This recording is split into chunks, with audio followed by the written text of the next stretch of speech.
بشوق رجعنا ليكم بقصة وشعر وتمني، بركة من الرب عليكم وتحية لإلكم مني.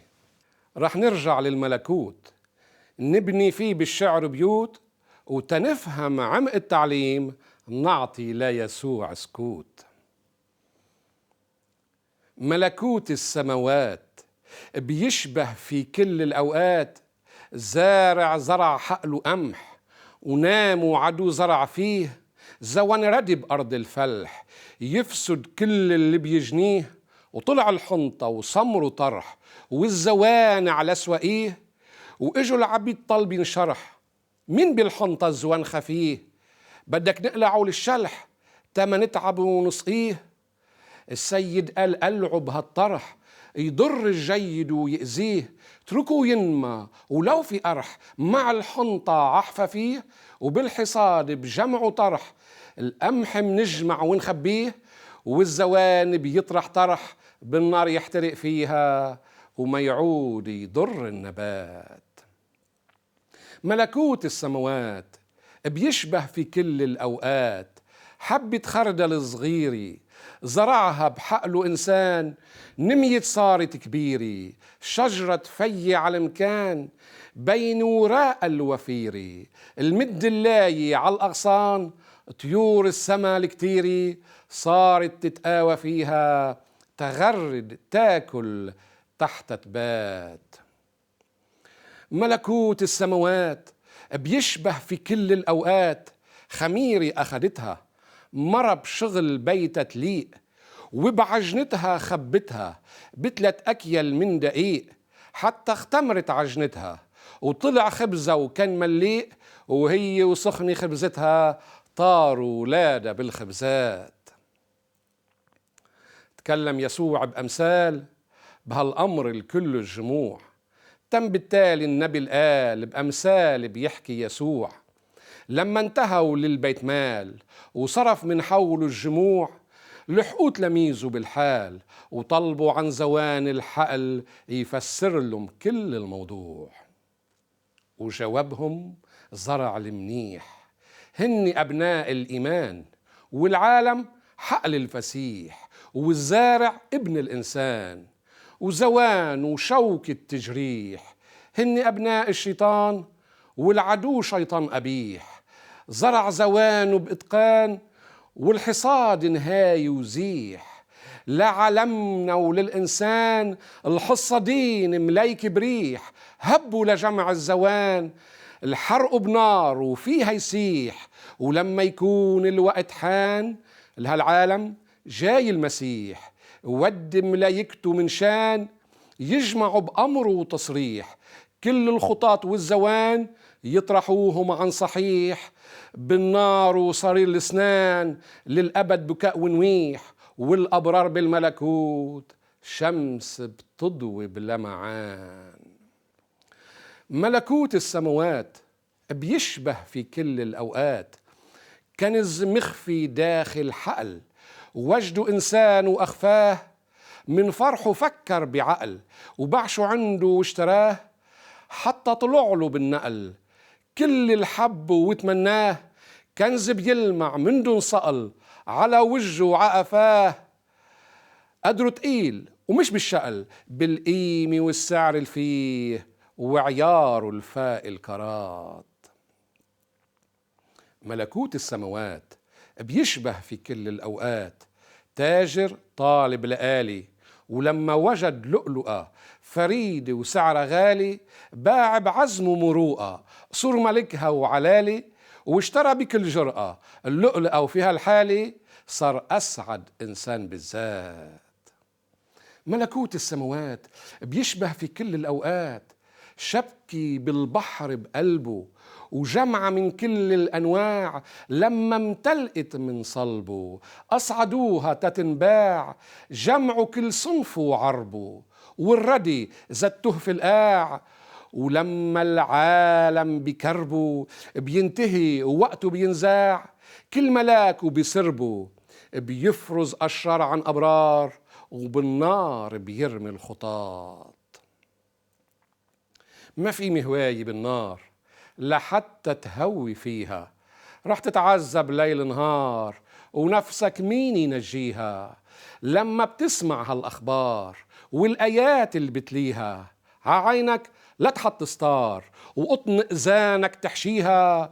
اصغي ليسوع البار، الكلمة بقلبك خبيها، بيوقيك درب الأشرار والحياة بيفديها. افتح له القلب وباختصار حبه، طيعه وما تاجر بأسمن شيء الحياة. ما تنسى هالرقم تشيل وتكلمنا بالتفصيل، وتعطي شو عندك أفكار، نقد، سؤال أو تحليل. جلنا وصلنا بالساحات بملكوت السماوات، هلأ دور الجو أتصول ع نغمة الموشحات.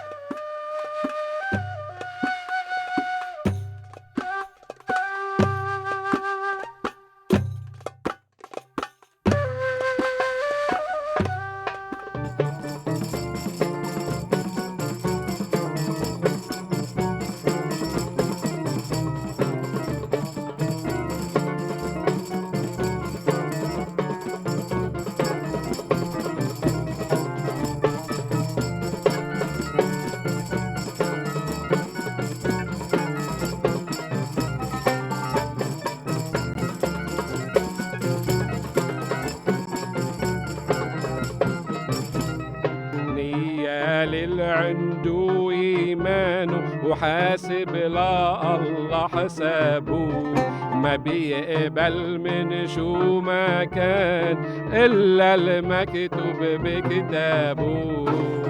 يا للي عنده إيمان حاسب لا الله حسابه، ما بيقبل من شو ما كان إلا المكتوب بكتابه. مثل الشجرة عالغدير المزروعة وورقها كبير، ومن ثمرها الحلو كتير لقصدها عبى جيابه. يا للي عنده إيمان حاسب لا الله حسابه، ما بيقبل من شو ما كان إلا المكتوب بكتابه. ينمو ويطرد ويعلي مثل الأرز والنخل، صديق شامخ تملي جابه إبليس ما هابوني. يا للي عنده إيمان وحاسب لا الله حسابه، ما بيقبل من شو ما كان إلا المكتوب بكتابه. الدنيا ظروف وأحكام فيها شوك وريش نعام، الكل بيمشوا لقدام الخاطي بيبرم دولابه. يا للي عنده إيمان حاسب لا الله حسابه، لما بيقبل من شو ما كان إلا المكتوب بكتابه. يلي دولابه مبروم عالبلاوي والهموم، سلم الشيطان المشؤوم يسوع يفكر أبوني. يا للي عنده إيمان حاسب لا الله حسابه، ما بيقبل من شو ما كان إلا المكتوب بكتابه. أمال الصدق حياة والخاطي بشره مات، من هيك المؤمن بالذات الشر ما بيدخل من بابه. يا للي عنده إيمان حاسب لا الله حسابه، ما بيقبل من شو ما كان إلا المكتوب بكتابه. صديق دول كل الناس عالمسيح بني الأساس، مهما العالم يغرب كاس ما بيشرب من شراب. يا للي عنده إيمان حاسب لا الله الله حسابه ما بيقبل من شو ما كان إلا المكتوب بكتابه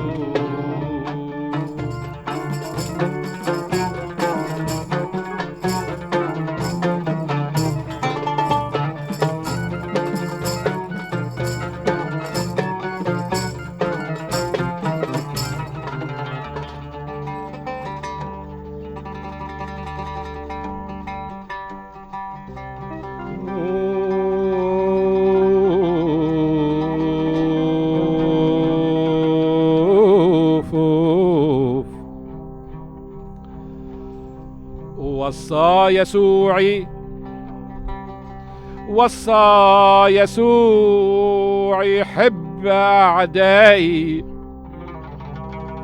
وفي محبتي ما كون مرائي. وصى يسوع حب أعدائي وفي محبتي ما كون مرائي. بدأ تفاني محبة الأعداء وبدأ شجاعة وحب معطاي.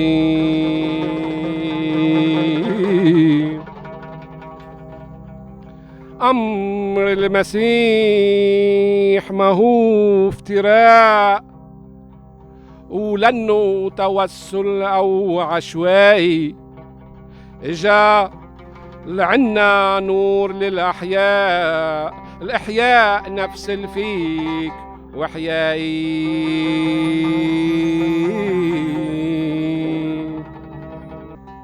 حتى الأعادي تصير أحباء ودرب الجحيم يصير سمائي. بدها صدق مش غش أو إغراء، بدها فعل مش حس إيمائي.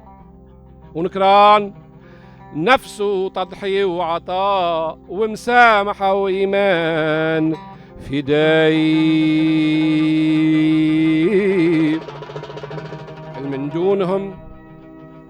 المن دونهم كل حب ادعاء والمدعي له حكم جزائي. ليكن أمر الرب مهما شاء ويملك عشخصي وكل أحشائي. فيه الشبع والغنى والسخاء مش بالعالم وحاتم الطائي.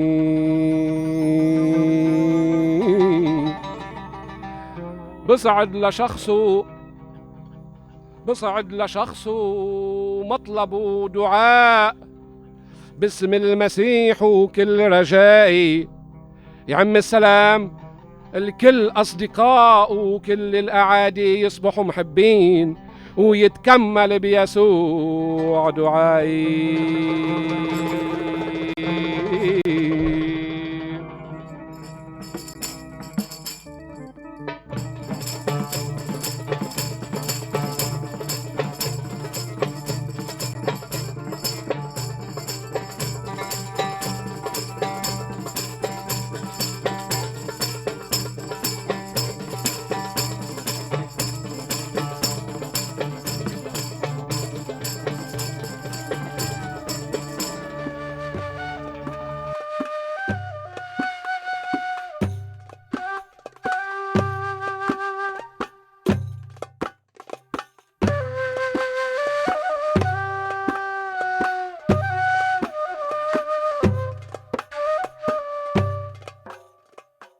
Jésus dit, cherchez d'abord le royaume de Dieu et sa justice, et toutes ces choses, le boire, le manger, habiter, la maison, vous seront données en plus. Absolument. أحبائي المشاهدين، سعيد كون معكم ونتابع حلقتنا، وبفقرة الحوار اليوم نستقبل فيها المهندس المعماري Thierry Lefebvre.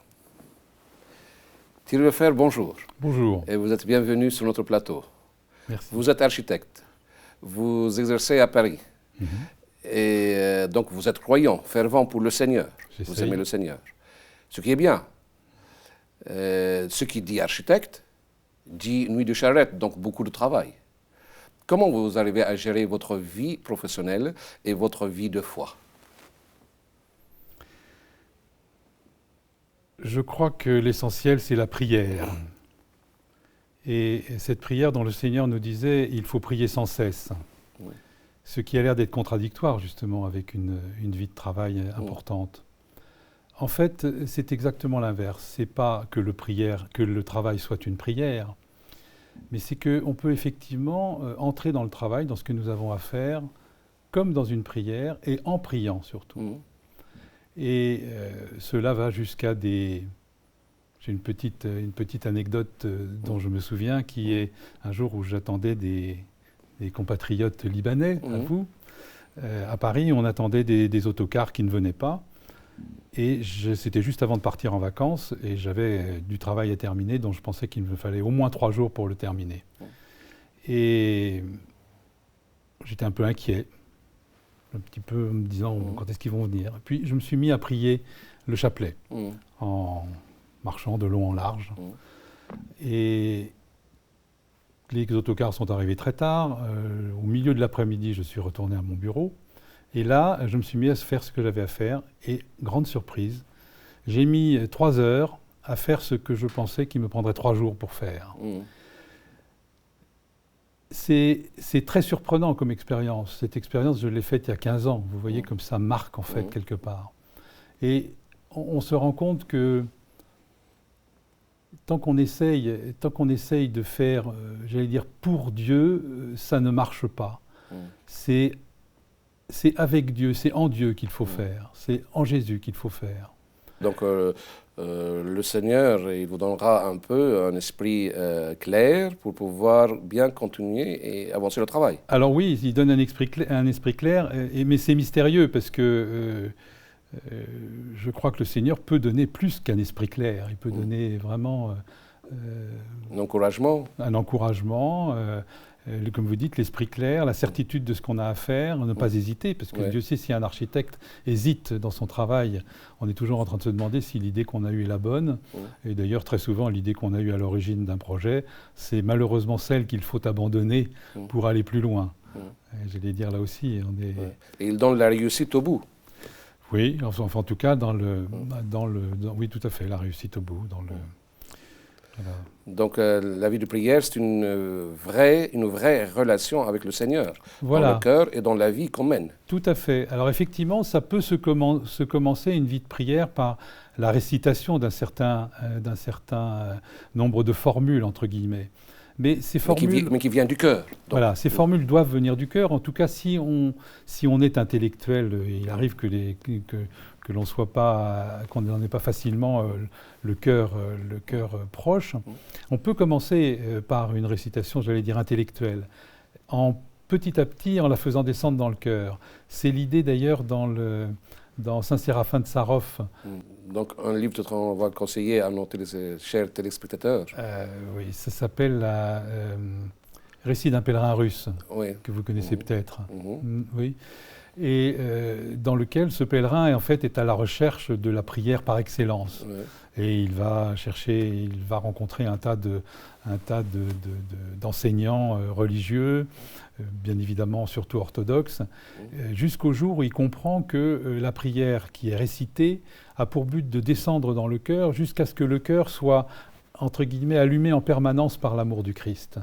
Et c'est quand la prière est une sorte de seconde nature, ou de première nature plutôt, dirais-je, que tout le reste devient utile, efficace, clair. Bien évidemment, ça n'empêche pas les difficultés qu'ont tout homme, mais ce n'est pas prier pour obtenir, ça n'est pas prier comme une action, c'est être prière, et qu'en étant Comme prière... il dit David, d'ailleurs, ma vie est une prière. Voilà, tout à fait, absolument. Donc on comprend de cela. Pour vraiment bien gérer sa vie professionnelle, tout en conservant sa foi, avoir un cœur qui est soumis au Seigneur et qu'il y a une vie en fonction. Tout à fait. Et que cela se contribue à une prière réelle et véritable. Donc c'est très important de savoir. Donc en tant qu'homme d'affaires, quels sont vos conseils à nos chers téléspectateurs aujourd'hui pour concilier vie professionnelle à la vie de foi? Parce qu'à chaque fois, quand on dit à quelqu'un, oh là là, j'ai beaucoup de travail, je ne peux pas. Et le matin, le travail, le soir, le travail, samedi, le travail, dimanche, le travail, et puis le travail nous Absolument. étouffe. Je pense que le travail, surtout dans la société dans laquelle nous vivons, est effectivement un piège. Oui. Je suis content de savoir que le dimanche n'est pas le dernier jour de la semaine, le week-end, comme Oui. le disent nos amis Oui. anglais, mais le dimanche est le premier jour de la Premier semaine. jour, C'est oui. celui de la résurrection qui est Mhm. le premier jour de la semaine.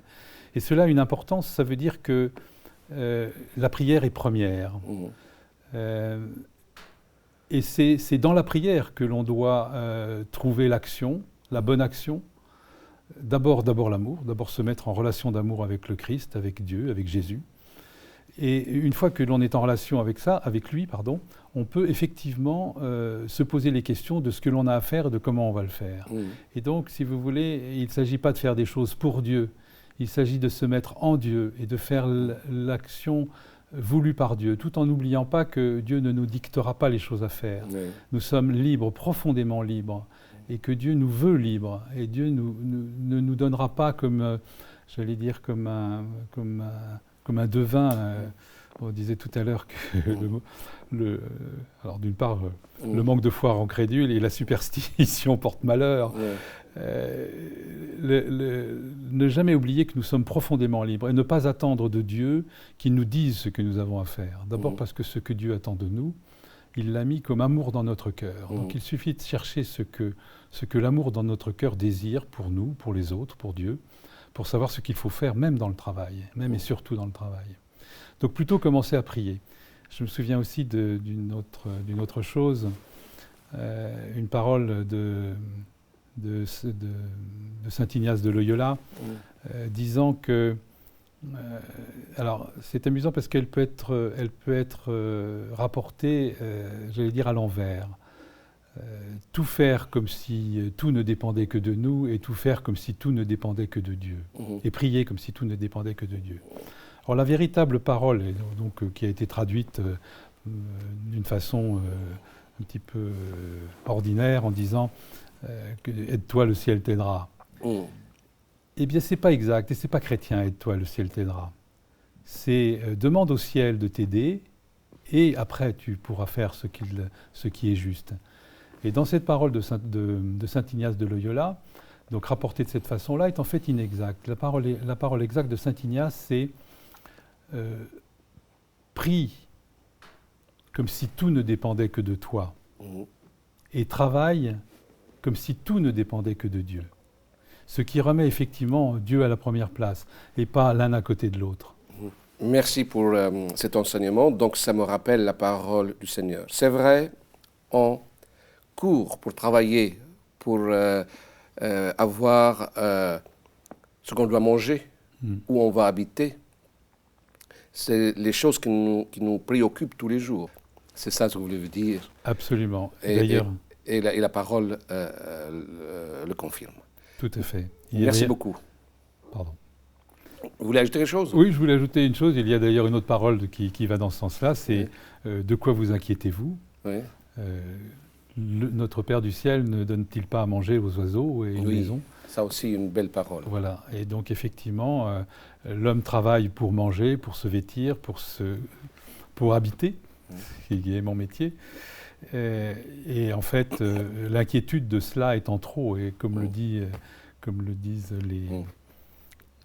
la parole. La parole, vous parliez tout à l'heure, il y a une façon, même dans le sermon sur la montagne, de ne pas l'interpréter dans le bon sens. Bienheureux les pauvres d'esprit, en esprit, qui a quelquefois été traduit par les pauvres d'esprit, c'est un contresens. C'est bienheureux ceux qui sont humbles, en fait. Humbles, exact. Tout à fait. Et on peut être très intelligent, on peut être très riche. Bien sûr. On peut être le tout et de savoir ce que l'on fait de sa richesse, de son intelligence et des dons que le Seigneur nous donne. Thierry Defer, merci beaucoup. Je vous en prie. Pour cet enseignement. Merci à vous de ces questions. ما تنسى هالرقم تشيل وتكلمنا بالتفصيل وتعطي شو عندك أفكار نقد سؤال أو تحليل. بنتمنى من كل القلب تستمتع معنا وتحب بس الفرحة الكبيرة بملكوته مع الرب.